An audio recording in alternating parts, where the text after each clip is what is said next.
Hi, I'm John Fishbein, Senior Program Manager for GFOA. Today we'll be talking with Patrice Sutton, who is the Chief Financial Officer at Lake County, and we'll be talking on the topic of budgeting. Patrice, why don't you introduce yourself and talk a little bit about the county that you represent?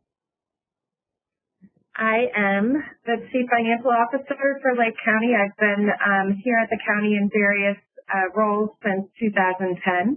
We are the county just north of Cook County, or the one that has Chicago in it, in Illinois, and we have roughly 700,000 residents. Why don't you provide an update on what's going on with the work situation there and how COVID-19 has affected the staffing situation? Well, we have recently reopened to the public, so we are open to the public, but and we are back at work, but we're back at work only in a modified capacity, meaning that the work from home aspect that we sort of improved upon during the COVID pandemic is going to continue so that we can maintain social distancing here in the office. So we are back to full strength, but half of our finance staff continues to work from home so that we can maintain social distancing. How long do you think that'll last for? Till the end of the year? I'm not sure. I don't know. We're going to follow the Illinois guidelines, I think, so. Okay. And I know the answer. Sometimes I don't know the answer to these questions, but I know the answer to this one. What's your fiscal year beginning? We begin our fiscal year on December 1st, so we are right at that halfway point. So how has that affected your budgeting, through this year and then for the upcoming year? Yep. So we are just now launching the fiscal year 21 budget process. So the fiscal year that starts on December 1st just kicked off. So we do have the benefit of being able to sort of build in what we do know about the COVID impact into our fiscal year 21 instructions to our departments. But the problem is we're only about halfway through fiscal year 20. So we have had to do a great deal of modification to the fiscal year 20 budget so that we have some ability to minimize the use of reserves. You've got, how can I put this tactfully? You've got the state of Illinois as, let me backtrack a little bit. I had a gentleman from Moody's on in one of the podcasts earlier today, and he briefly mentioned Illinois and New Jersey, and I forgot to ask him this question. How does it affect you working, when the state is not as financially solid perhaps as other states? How does that affect the decisions that you make? Well, it does provide some uncertainty with all honesty. Unfortunately, in past years, there have been times when the state has changed the allocation of the state shared revenues, the revenue that they share with us or distribute to us through the local government distributive fund. So we do have to take that into consideration as we put together our budget because it has happened in the past. But for the most part, it's limited to that impact. And how much has your revenue dropped so far, in let's say versus, prior year as a comparison? Yeah, so through 6 months, we are down 18.4% compared to last year, which in our operating funds is $15.6 million. It's pretty significant. And even worse, it's across all of the categories in our revenue mix. So when you break out our revenue by category, I was hoping that there were some where there just wasn't an impact, but that's not the case. Unfortunately, every single one of our categories is down compared to the prior year and to our budget for fiscal year 20 as well. What about your expenditures? If your revenues are unfavorable, what about the expenditures? Have you been able to, pick up the unfavorability in revenues through positive variances in expenditures?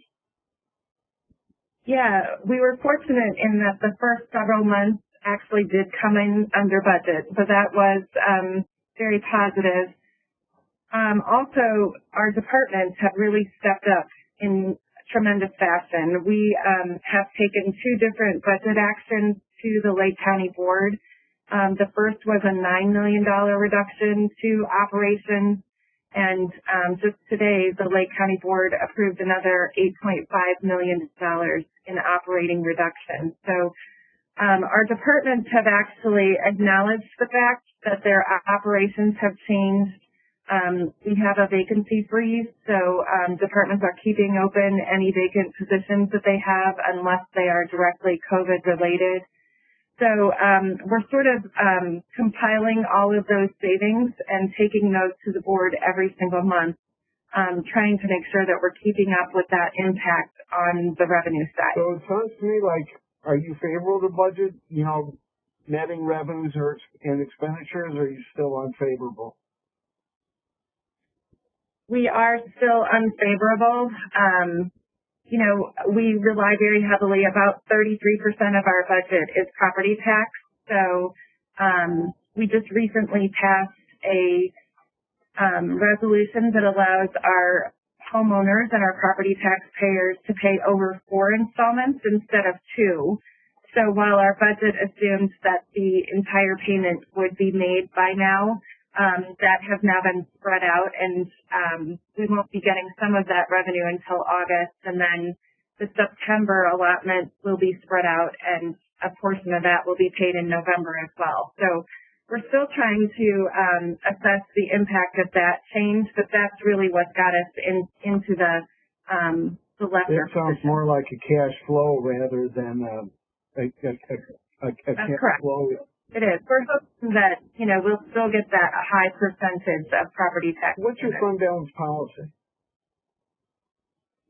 We have a policy right now in effect for fiscal year 20 that had a range of 27.5% to 35%, and the county board had settled in on a 31% fund balance policy for these operating funds that I was just talking about. Where are you now in terms of that budget? Yep, we're still at the 31%. This is something that we report on and talk about each at every finance committee. Unfortunately, because all of our revenue streams are in a negative position now, we did meet one of the criteria to dip into fund reserves. The other one is unemployment, but our data is lagging just a little bit there, but I am confident, that we'll hit that one as well. So it is likely that we may have to dip into reserves, but we're working really, really diligently with our department to try to mitigate that as much as possible. If you do below it, or let's say in your next year's budget, would you have to develop a policy then on how you replenish your fund balance? Absolutely, yeah. Yeah, and we've talked about that with the finance committee. We will not come to them and ask for that ability to dip into reserves without having that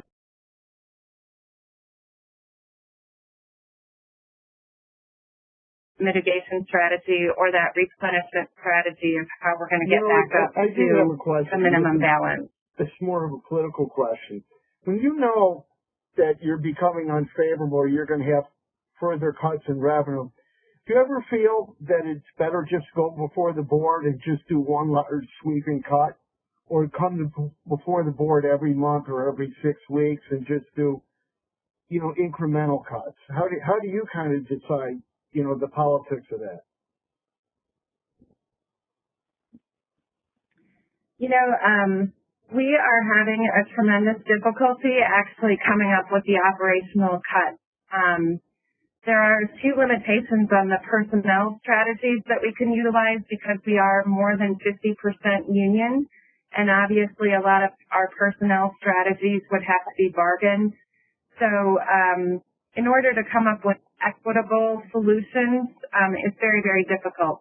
Likewise, there are many of our departments that are actually incurring more expenses during this COVID pandemic rather than less, such as our health department, our coroner's office, even our sheriff's department during this time, because we do operate a jail. So during this time when expenses and even the new unknown, the post-pandemic world is really going to be very different than our normal was before. And so departments are very nervous about cutting their budgets, not really knowing what's to come. So it's been very difficult for us to even, make the monthly allotments that we've been making. So we've been using that methodology so that we can really think through those thoughtful strategies. In 5.5 months, when do you really start focusing on how you're going to put that together, or have you even thought about it yet?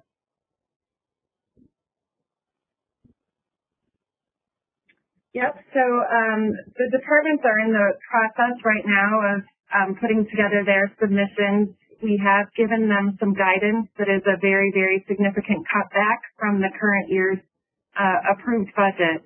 And so we're still in those early discussions with the departments, trying to help them figure out how they're going to meet the reduced budget levels or targets that we've set for them. So it's a little bit of a struggle, just trying to help the departments figure out how they're going to meet this reduced target. You said over 50% of your employees are through collective bargaining. How does that work then if your departments are kind of making decisions? Isn't it difficult making decisions without the consent of the collective bargaining groups?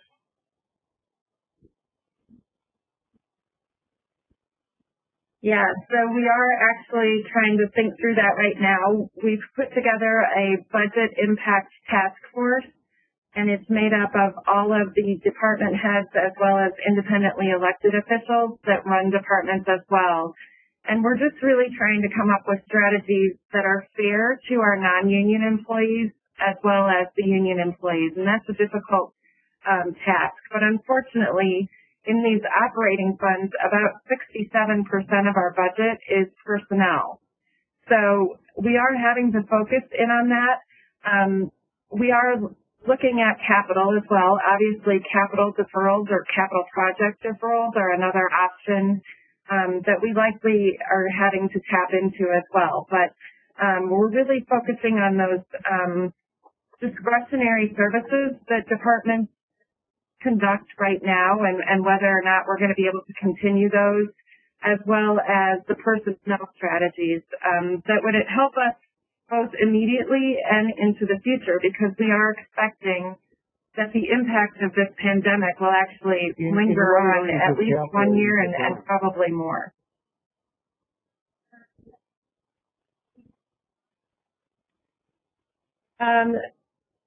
We have additional work in a new courthouse. There was some work that was left undone. So, our court system has done a fabulous job of going virtual. And so they are continuing to do that as we are under, reduced guidelines due to the pandemic.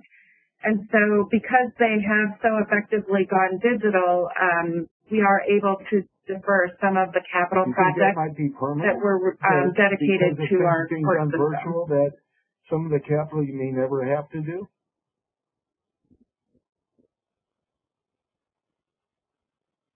Yeah, we actually reassess on an annual basis. So it has been taken out of the capital improvement program for this year, at least temporarily. And then as part of our budget process that's just now kicking off, we will reassess whether or not that will go back into the 5-year plan or not. Or issue due debt during this COVID-19 period? Okay, well, Patrice, I wanted to thank you for your time. We have not. And this will wrap up our conversation with Patrice Sutton from Lake County. I'm John Fishbein, and thank you for joining us.